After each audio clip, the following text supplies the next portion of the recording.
Hey everyone, this is Michael again, and welcome to the Smackdown and AEW Rampage review. Smackdown tonight was from the Little Caesars Arena in Detroit, Michigan, while Rampage was taped from the Save Mart Center in Fresno, California. And Smackdown tonight, to be honest, I thought this show sucked, in my opinion. There was two matches that I liked, which was the two matches in the first round of the Tag Team Contenders tournament. And also the contract signing between Kevin Owens and Roman Reigns. Aside from all that, everything else fucking sucked. But the show was focused around the first round of the Tag Team Contenders tournament tonight, and everything surrounding Sami Zayn and the Tribal Chief, Roman Reigns. But we had, in the first round of the Tag Team Contenders Tournament, we had Drew McIntyre and Sheamus versus the Viking Raiders. We had Hit Row versus Los Lotharios, Angel Garza and Humberto Carrillo. This was also the first round of the Tag Team Contenders Tournament. We had Ridge Holland and Butch versus Ludwig Kaiser and Giovanni Vinci of Imperium. And we had Legado del Fantasma, Cruz del Toro, and Joaquin Wilde versus the Maximum Male Models. This was Massey and Mansois. This was also in the first round of the Tag Team Contenders Tournament. Felt like Vince McMahon booked this, with the Maximum Male Models there. But yeah, that was the main event. We had no women's matches tonight on SmackDown. But overall, SmackDown, awful show, in my opinion, tonight. But anyways, let's jump right into the review. SmackDown opened up tonight, and we saw the Bloodline end up making their way into the arena. Two black SUVs entered the parking lot of the arena. Out came the Usos and Sol Sikoa and, Tribal Chief Roman Reigns and Sami Zayn. Sami Zayn ended up doing his handshakes with the Usos, and he tried to give Roman Reigns a fist pump. But Reigns looked at Sami Zayn and walked away. So pretty much that was basically that. Roman Reigns didn't want a fist pump from Sami Zayn. So Sami Zayn was looking all scared, like that. So pretty much that was basically that. And then you have Michael Cole on commentary, and he ended up acknowledging Jay Briscoe's passing, to which he ended up sending his condolences to Jay Briscoe's family. Jay Briscoe ended up passing away on Tuesday night. On NXT, they also acknowledged, his death. Vic Joseph and Booker T ended up sending their condolences to Jay Briscoe and his family Tuesday night on NXT. But very sad with Jay Briscoe's passing. He died very young in a car accident. And, his daughters are in a critical condition from what I heard, because his daughters were also in the car with him. But very sad. And then we had the first match of the night, which was the first round of the Tag Team Contenders Tournament. The winners of the tournament will get to face the Usos for the SmackDown Tag Team Championship. So this was Sheamus and Drew McIntyre versus the Viking Raiders, to which the Viking Raiders were accompanied by Valhalla, aka Sarah Logan. And this was a very good match. This was a fun match, or as Sheamus would say, a banger of a match. Banger after banger after banger. This was a banger of a match. So The match ended up starting with the Viking Raiders attacking Drew McIntyre and Sheamus. And we had Drew McIntyre and Sheamus in the ring. McIntyre and Ivar were fighting on the outside. So we had Sheamus and Eric end up doing the double clothesline to each other. They end up falling to the outside. McIntyre was thrown into the ring post by Ivar. Sheamus then threw Eric into the barricade. And Sheamus started throwing some right hands onto Ivar. Sheamus then grabbed Eric, ended up throwing him into the barricade. So Sheamus then delivered some right hands onto Ivar. Sheamus then ended up grabbing Eric, threw him into the ring. Sheamus got into the ring. Ivar got on the ring apron. So Sheamus started doing the 10 beats of the bottom to Eric. So Sheamus then ended up throwing Eric over the top rope and onto the apron. So Sheamus then delivered the 10 beats of bottom to Eric, to which he laid 13 beats of the bottom to Eric. So Ivar delivered a right hand onto Sheamus, and he ended up tagging in. Sheamus was thrown over the top rope to the outside. And then as SmackDown came back from the commercial, Eric of the Viking Raiders was in control of the match. He delivered an armbar on Sheamus in the middle of the ring. Sheamus got to his feet. He delivered a right hand to Eric, which he followed up with an uppercut.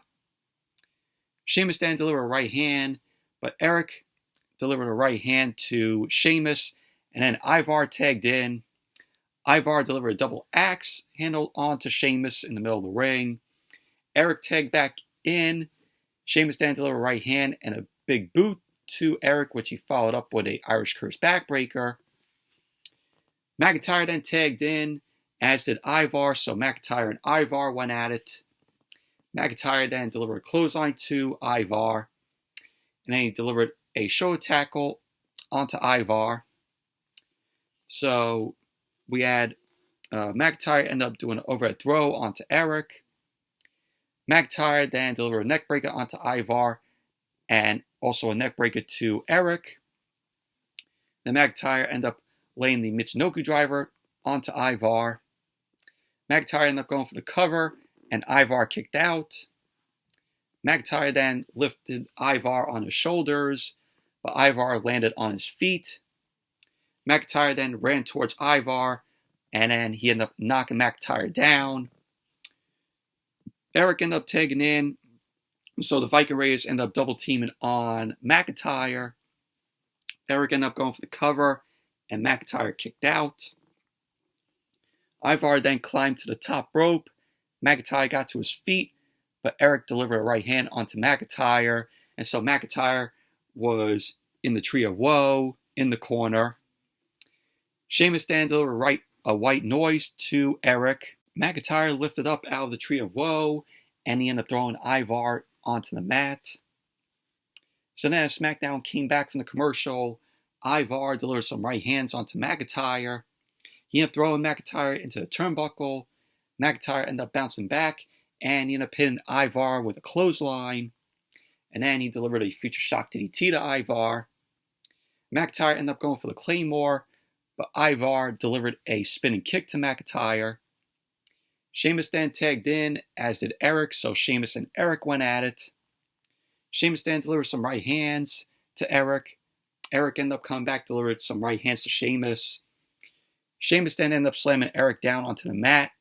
He ended up going for the bro kick to Eric. And then Valhalla ended up distracting Sheamus. Eric ended up throwing Sheamus across the ring. Ivar then tagged in. Ivar delivered a splash off the top rope. He ended up going for the cover, and Sheamus kicked out. So Eric got into the ring. Sheamus ended up hitting Ivar with a knee to his face. So then McIntyre ended up laying out Eric with the Claymore. Sheamus then delivered the bro kick onto Ivar, and he ended up going for the cover. And there you go. Sheamus and Drew McIntyre ended up winning the match. They're going on to the semifinals next week on SmackDown. But overall, this was a banger of a match. This was a very good, fun match here. This is tag team wrestling here. So, very good match. And then we went to Paul Heyman backstage. Paul Heyman was reading through the contract between Roman Reigns and Kevin Owens. So in came Sami Zayn. He ended up asking the tribal chief if he has a second to talk. Roman ended up telling Sami Zayn to sit. So Sami Zayn ended up saying that he knows tonight is a big night for the bloodline, but he felt the greeting in the parking lot to be a little frosty. Sami Zayn ended up asking Roman Reigns if everything is cool. Roman ended up telling Sami that he saw how he looked last week, and he knows he is trying to cover up tonight, and to tell him the truth. Sami Zayn ended up telling Roman that everything is fine, but Roman ended up telling Sami to tell him the truth. So Sami ended up saying that, to be honest, he was a little disappointed last week. He ended up saying that he felt privileged to be put in that position, and he felt a lot of pride to carry his weight in the family. But he didn't know that the Usos were going to be out there. He ended up saying that he didn't know the plan. He ended up saying that Kevin Owens kept saying that he is being used, and for a quick second, he doesn't know. But so Roman ended up telling Sami Zayn to get out. Roman then ended up saying that he won't do this every week, and to get out. So the tribal chief ended up saying that he has to run his game plan by the honorary Us. So Roman ended up telling Paul Heyman to leave, to which Paul Heyman did, and pretty much that was basically that. And as SmackDown came back from the commercial, we had pearly white teeth, Smiley Raquel, end up cutting a promo about the Women's Royal Rumble, saying about how, she's going to win the Rumble. She's not. She's not. She ended up saying that her family's going to be there. Family's going to be there just to watch her get thrown over the top rope. And to see those pearly white teeth. So that was pretty much that. And then we had LA Knight. LA Knight walked down to the ring, and he ended up getting on the mic. He ended up asking if someone can help Bray Wyatt figure out what is going on. He ended up saying that one week he is not Uncle Howdy, and the next week he is. Yeah, I'm sure. Yeah, we're all trying to figure out, about Bray Wyatt, like what is going on with him. So he ended up saying that Bray Wyatt ended up asking LA Knight who he is. He ended up calling Bray Wyatt a lunatic. So he ended up saying that he is LA Knight. Yeah. And he ended up saying what that means is he is the guy at the Royal Rumble who will make you think that maybe I should not have come back and I should have stayed away. He was, of course, talking about Bray Wyatt. So he ended up saying while Bray Wyatt is living on former glory, whether it is pitch black or in broad daylight, he will get the win. LA Knight will get the win. So then we had a squash match, LA Knight versus Greg Jones. Of course, LA Knight ended up winning the match. So, post-match, we had the return of the Firefly Funhouse. The Firefly Funhouse music played, but very distorted. And we saw Mercy the Buzzard pop out of a box. And of course, all of the characters from the Firefly Funhouse appeared again. So Bray Wyatt ended up turning around. He ended up saying that he can see him. He welcomed everyone back to the Firefly Funhouse. Bray Wyatt ended up saying that he has missed them so much, and he cannot wait to have a lot of fun with his friends. He then talked about the pitch black match at the Royal Rumble. Bray Wyatt ended up saying what kind of damaged person names their son Los Angeles Knight. He ended up saying that he never had a chance. So Bray Wyatt ended up telling Rambling Rabbit that it is normal to be afraid of the dark. In the dark is when things will hide under your bed and come out while you are sleeping. So he was like, now that he thinks about it, You should be scared of the dark. So then the screen cut to Uncle Howdy. And Uncle Howdy was laughing, and he kept saying, I told you so. He kept saying all you needed was a little push.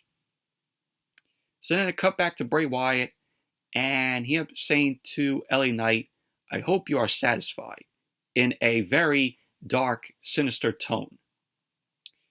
He kept saying that he hopes LA Knight understands that he opened the door.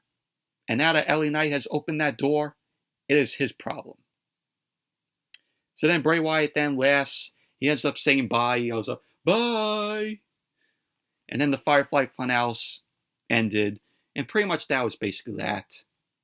But what the fuck are they doing with Bray Wyatt? His return has been a disappointment. It's a jumbled mess with what they're doing with him. So he's like, oh, well, he's not Uncle Howdy. And then last week, oh, I am Uncle Howdy. And then we got the return of the Firefly Funhouse tonight. And we see, all the characters. We see Mercy the Buzzard, Abby the Witch, Huskus the Pig, and Ramblin' Rabbit. We did not need to see Bray Wyatt's ass hanging out of his pants, which, of course, it was censored. We did not need to see that. I mean, what's next? Is The Fiend going to show up? Is the Eater of Worlds Bray Wyatt going to return? It's like they don't know where to go with Bray Wyatt. I said his return has been a disappointment. It's like WWE doesn't even know where to take Bray Wyatt. But moving on. We had the second match in the first round of the Tag Team Contenders Tournament. It was Hit Row, which was Top Dollar and Ashante the Adonis, versus Los Lotharios, Angel Garza, and Humberto Carrillo. This was a quick match. We had Humberto and Ashante the Adonis in the ring. Humberto delivered an armbar to Ashante. Angel Garza tagged in. Los Lotharios ended up double teaming on Ashante. Garza ended up going for the cover, and Ashante kicked out. Garza then grabbed Ashante, but then Ashante ended up pushing Garza away, ended up hitting Garza with a drop kick. Top Dollar ended up tagging in. Top Dollar threw Garza across the ring, and Garza ended up rolling to the outside. So Top Dollar delivered a chop to Garza's chest, and he ended up throwing Garza back into the ring. Top Dollar delivered a waist lock, but Garza delivered an elbow to Top Dollar's face. Humberto ended up tagging in, as did Ashante. So Humberto delivered a spinning kick to Ashante. Top Dollar got into the ring. Los Lotharios ended up double teaming on Top Dollar, and Top Dollar went to the outside. It looked like Top Dollar was going to go out of the ring, like he was going to botch again. Top Dollar thinks he's a top flyer when he's really not. So Los Lotharios end up delivering double suicide dives onto Ashante and Top Dollar on the outside. Humberto Carrillo ended up throwing Ashante into the ring. Ashante distracted the referee, and that's when B-Fab got involved. B-Fab tripped Humberto as he was getting into the ring. Ashante ended up rolling Humberto Carrillo up, and there you go. Hit Row ended up winning the match. Overall, this was a very quick match. Did not give a shit about it. And then we had Charlotte Flair end up coming out, the SmackDown Women's Champion. Oh, great. Here we go with Charlotte. Charlotte got on the mic. She kept saying that it seems that Sonya Deville has a real problem with her and that she doesn't know why.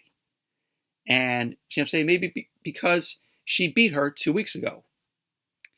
Charlotte ended up telling Sonya that if she has a problem with her, she doesn't need to go and whine to Adam Pearce or attack her from behind. So Charlotte ended up saying for Sonya to come say it to her face, woman to woman. So Charlotte was calling out Sonya Deville. Sonya Deville came out. Sonya got on the mic, and she kept saying that she doesn't care what this dirty city wants. She ends up caring what she wants. And what she deserves is a title opportunity. Sonya Deville ends up saying that Charlotte probably doesn't think she is worthy of a title opportunity. But every time she walks through that curtain, she is a star. Sonya ends up saying that every time she opens her mouth to speak, they should shut theirs and listen. She ends up saying that it took 6 people to rip her off of Charlotte last week. Sonya ended up saying that if Charlotte is really that arrogant, that she doesn't see it. So the fans started chanting, "You suck" to Sonya. Charlotte then ended up saying that Detroit has made up their minds about Sonya. Charlotte ended up saying that Sonya is a star, and she has always said that. She ended up saying that she is saying that the other women in the back aren't stars. What makes her think that she has something that the others don't? So Charlotte ended up saying that she called her shot, that Sonya called her shot and lost, and even tapped out. So the fans were chanting, "You tapped out" to Sonya. Charlotte ended up saying that she should focus on the Rumble and not jump the line, since that is for the title. But if she wants a fight, she will fight her right here, right now. So Sonya Deville then ended up telling Charlotte, no. Why would she do that if there's nothing in it for her? So Sonya Deville ended up telling Charlotte, unless she is willing to put her title on the line.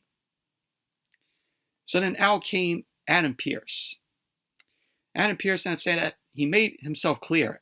And then Sonya Deville then attacked Charlotte from behind and left the ring. And pretty much that was basically that. What a pointless fucking segment this was. This was absolutely awful. What a waste of time this was.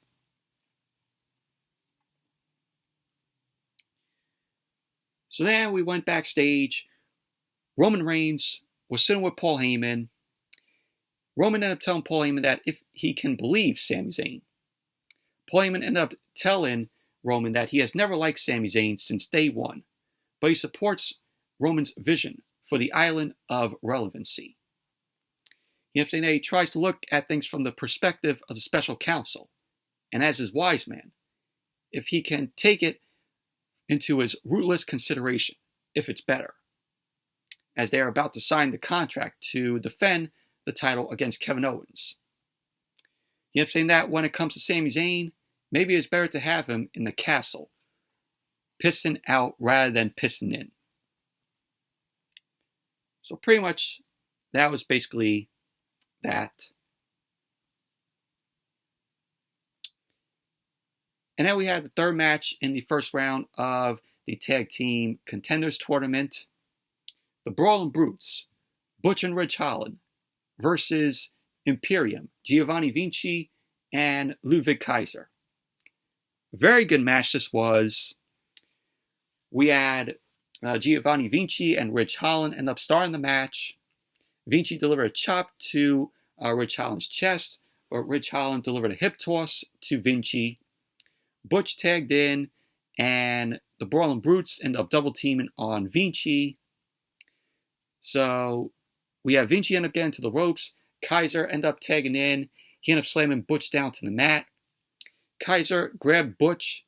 Butch ended up twisting Kaiser's fingers and his arm. Vinci ended up tagging in, and Vinci delivered a crossbody onto Butch. And then when Smackdown came back from the commercial, Ridge Holland was in control of the match. Ridge Holland delivered a clothesline on Ludwig Kaiser. Ridge Holland lifted Kaiser up, ended up throwing him into the top turnbuckle. Ridge Holland delivered a clothesline to Kaiser, and he followed up with a running power slam. Ridge Holland ended up grabbing Kaiser, but Giovanni Vinci ended up coming in. Ridge Holland ended up lifting both Vinci and Kaiser up. He ended up dropping them down to the mat. Butch ended up tagging in as Vinci ended up falling to the outside. Butch delivered a moonsault onto Vinci. Ridge Holland was on the outside. Vinci ended up throwing Holland into the ring steps. Butch then grabbed Kaiser's ankle, ended up getting him in the ankle lock, and Kaiser ended up getting to his feet. He ended up getting out of the ankle lock. Vinci was tagged in, and he delivered a moonsault off the top rope onto Butch, which looked great. So he ended up going for the cover, and Butch kicked out. Kaiser was on the top rope, to which Ridge Holland pushed Kaiser to the outside. Ridge Holland then tagged in as Butch was on the top rope. Vinci ended up grabbing him, but Butch ended up kicking Vinci down to the outside. Butch was on the ring apron as Vinci ended up grabbing him, and he hit him with a brainbuster onto the outside. Vinci tagged in, and so Imperium then delivered the Imperium bomb onto Ridge Holland. And so there you go. Imperium ended up winning the match. So they're moving on to the semifinals, along with Hit Row. But overall, this was a good match here between the Brawling Brutes and Imperium. So then we went backstage. Paul Heyman walked up to Sami Zayn and told him that his tribal chief would like to see him now. So pretty much that was that. Main event. The final match in the first round of the Tag Team Contenders tournament. This was Legado del Fantasma, Cruz del Toro, and Joaquin Wilde. They ended up taking on the Maximum Male Models. This was Massey and Mansois. So Legado del Fantasma, Cruz del Toro, and Joaquin Wilde. They were accompanied by Santos Escobar and Zelina Vega, while the Maximum Male Models, Massey and Mansois, were accompanied by Maxine Dupree. And this was just a very quick match here. This was terrible. So Mansois and Joaquin Wilde were in the ring. Joaquin Wilde ended up grabbing Mansois. Mansois threw him to the outside of the ring. In came Cruz del Toro, and Mansois ended up throwing him over the top rope. So Massey and Mansois were inside the ring. So Cruz del Toro and Joaquin Wilde went back inside the ring. They ended up throwing the Maximum Male Models to the outside. So Cruz del Toro and Joaquin Wilde ended up flying over the top rope, taking out the Maximum Male Models. Mansois went back to the ring with Cruz del Toro, and both Wilde and del Toro ended up double teaming on Mansois. Del Toro ended up going for the cover, and Massey broke up the pin. Massey tagged in. He ended up hitting del Toro with a kick. Mansois ended up tagging in. He was on the top rope, but he was tripped over. So we had Wilde deliver a DDT onto Mansois. Cruz del Toro delivered a drop kick off the top rope onto Massey. And so del Toro and Wilde ended up double teaming on Mansois. Del Toro ended up going for the cover. And there you go. Legado del Fantasma ended up winning the match. Overall, awful match this was. Seems like Vince McMahon booked this match, with having the Maximum Male Models on the show. Triple H has not even booked the Maximum Male Models while he's in creative. So I was like, yeah, Vince McMahon is back in creative, as what we saw with the Maximum Male Models on the show tonight.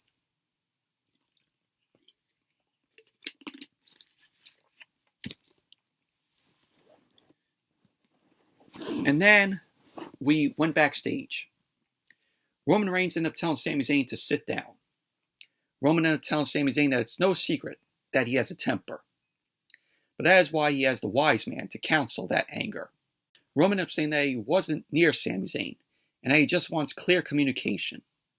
To be part of the game plan, the team. He ended up saying that Sami Zayn is a perfectionist, like himself. Roman ended up saying that you don't become the greatest of all time if you don't think of all the details, and that is why they get along. Sami ended up thanking Roman for understanding. He ended up saying that he walked in expecting the worst, but it means the world to hear him say that. So Roman ended up saying to Sami Zayn that sometimes he expects the same amount of love, respect, and loyalty that he gives us. Sami ended up telling Roman that they all love him, and that he is the tribal chief. He is the head of the table, the one steering the whole ship. So Paul Heyman was emotional. He was wiping away tears, which was funny. Sami Zayn ended up saying that they will always put what is best for the bloodline and the family first. So he ended up telling Roman that he will do what he asks of him. Roman ended up telling Sami that he needs him to find the Usos, that the SUVs are in place, to call the pilots, and to make sure that the jets are ready to go. So him, Paul Heyman, and Solo Sikoa end up going to the ring.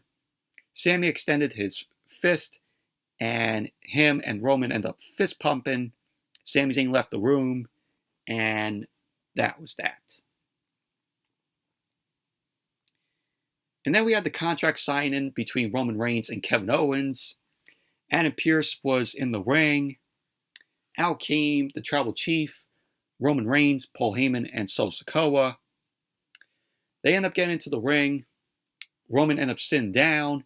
He put his feet on the table like a boss. And then Kevin Owens entered from behind.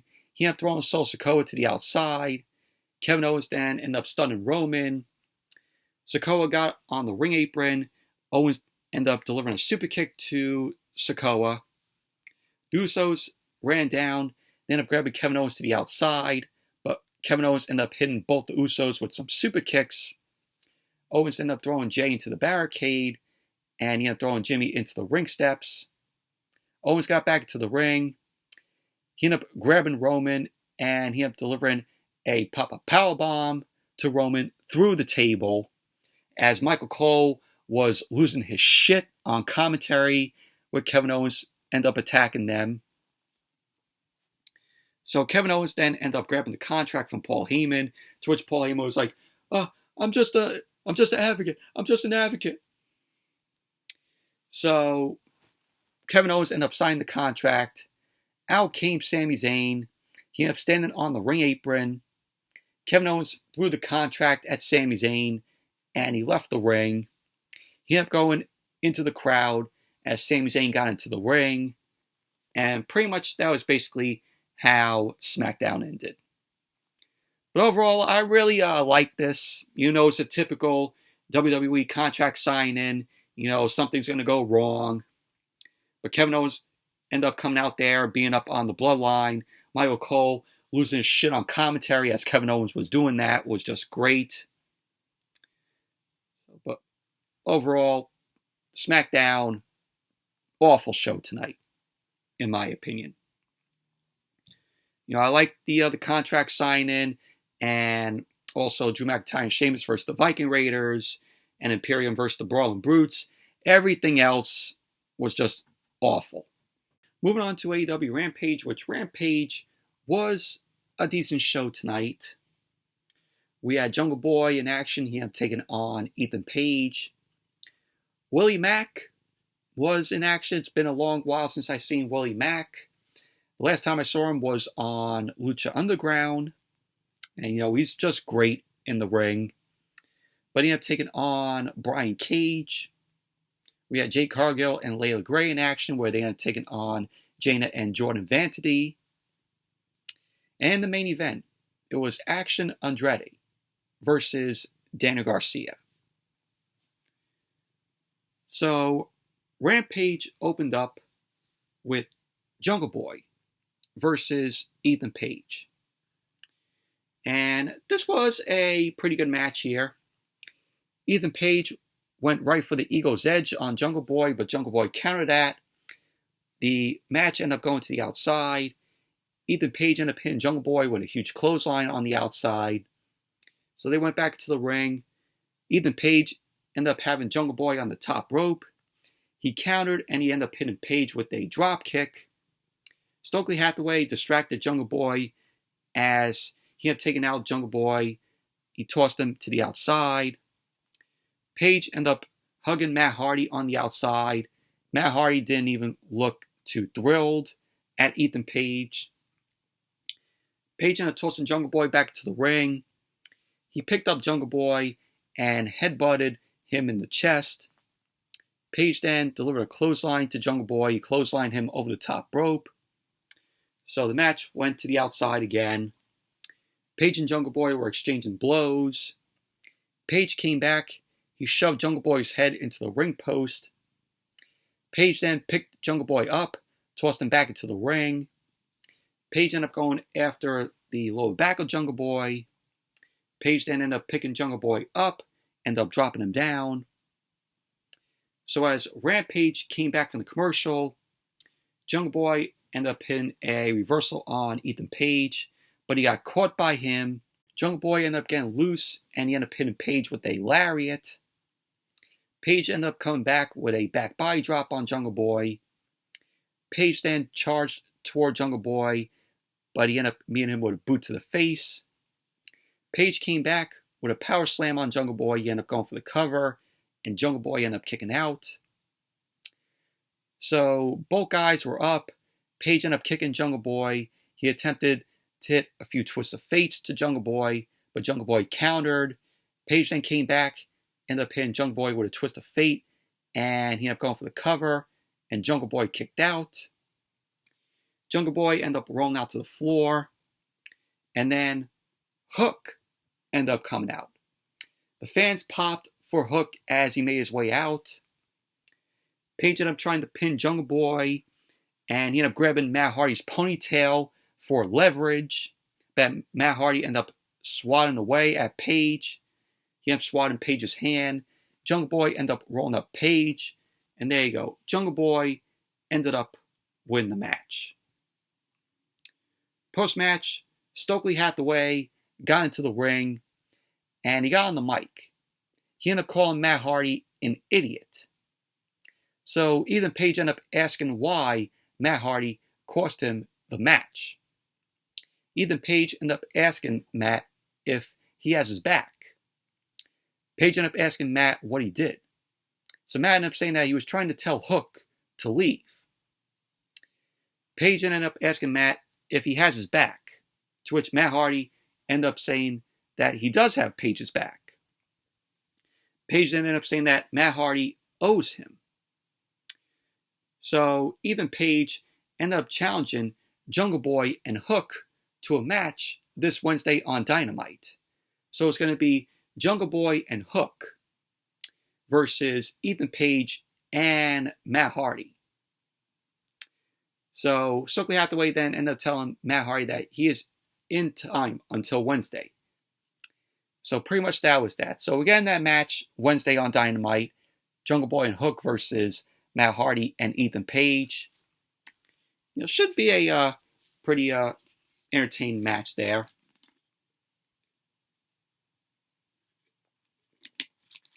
But overall, I thought this was a good match between Jungle Boy and Ethan Page. And then as Rampage came back from the commercial, Tony Schiavone was in the ring. He was interviewing Ortiz. Tony Schiavone ended up asking Ortiz to explain what is going on between him and Eddie Kingston. Ortiz ended up saying that he has fed into the mind of the games of the House of Black. He ended up saying that he appreciates the time, but he should be talking to Eddie and handle things like men, face to face. So Ortiz then ended up telling Eddie Kingston to come out, to which Eddie Kingston ended up making his way out. He was holding a chair.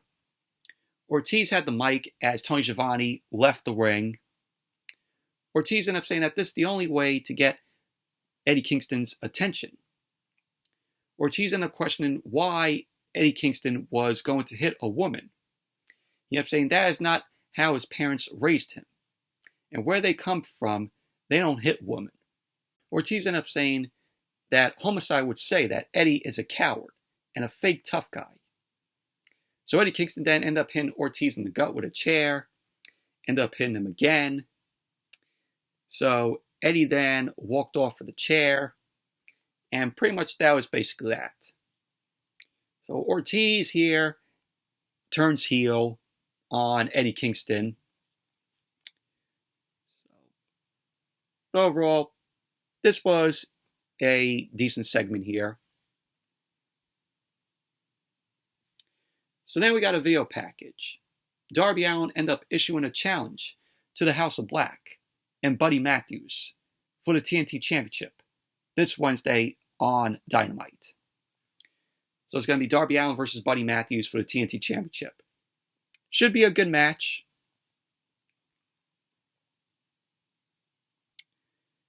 And then we had Brian Cage versus Willie Mack. This was a good match here. Willie Mack, last time I saw him was on Lucha Underground. Willie Mack is just great.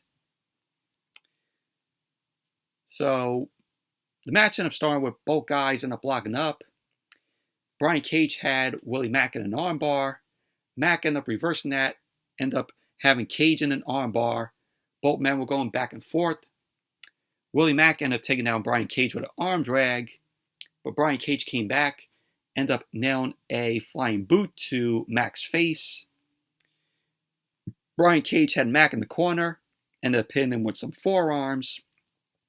Cage then picked up Mack, put him in the corner, ended up chopping at him, and then he ended up kicking Mack in his midsection.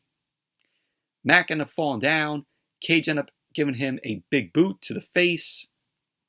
Brian Cage then posed before he ended up grabbing Mack. Both guys were on the ring apron. Cage then picked up Mack with one arm. He ended up dropping Mack's spine first on the ring apron, which he heard a thud as Mack ended up hitting the apron, which that had to hurt because, of course, the ring apron is the hardest part of the ring. So then as Rampage came back from the commercial, Brian Cage was still in control of the match. Mack, he ended up having Mack in the corner, tossed him into the next corner. Mack came back, delivered a big kick on Brian Cage, to which Cage ended up going down. Both guys ended up getting back up. Mack ended up coming back with a big clothesline to Brian Cage. So Cage ended up trying to come back. Willie Mack ended up dropping Cage with a sky high, ended up covering him, and Cage ended up kicking out. So both men got back up. Brian Cage ended up kicking Mack with a huge boot to the face. Cage ended up playing Mack, ended up going for the cover, and Mack kicked out. Cage tried to powerbomb Mack, but Mack countered. Then Cage ended up hitting Mack with a knee strike, and he delivered a big boot to Mack's face. Then Brian Cage laid out Mack with the drill claw. So Brian Cage ended up going for the cover, and there you go. Brian Cage ended up winning the match. Overall, this was a good match between Brian Cage and Willie Mack. It was good to see Willie Mack again. He's not all elite yet.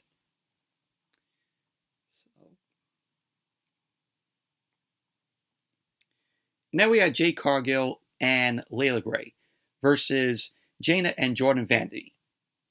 And this was just a very meh match in my opinion.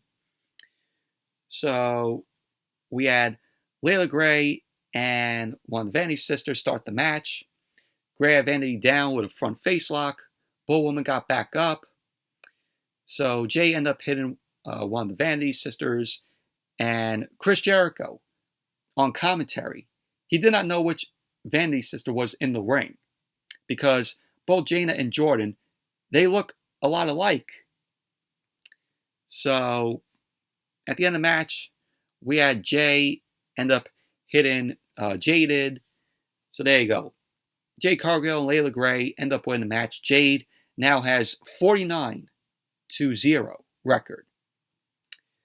So Jade end up having 49 wins now. So, but overall, very meh match it was. Main event. Action Andretti versus Daniel Garcia. So, of course, before the match got underway, Mark Henry ended up interviewing Action Andretti and Daniel Garcia. So, Daniel Garcia ended up coming out first. He was accompanied by Sammy Guevara, Sammy Guevara ended up joining the commentary table. So Action Andretti ended up coming out, got a pretty decent ovation from the crowd. Danny Garcia ended up charging at Action Andretti, ended up putting the boots to him. Andretti didn't even take off his jacket yet. Andretti ended up coming back, ended up hitting Danny Garcia with a flying back elbow, and he delivered a chop to Danny Garcia, but Danny Garcia reversed it. Action Andretti ended up hitting Danny Garcia with a hammer throw, to which Danny Garcia was down, and Andretti ended up hitting Danny Garcia with a tornado off the second rope. Danny Garcia got back up, and Andretti ended up coming back with some chops to Danny Garcia's chest, as Danny Garcia ended up going out to the floor. We had Andretti end up coming out to the floor.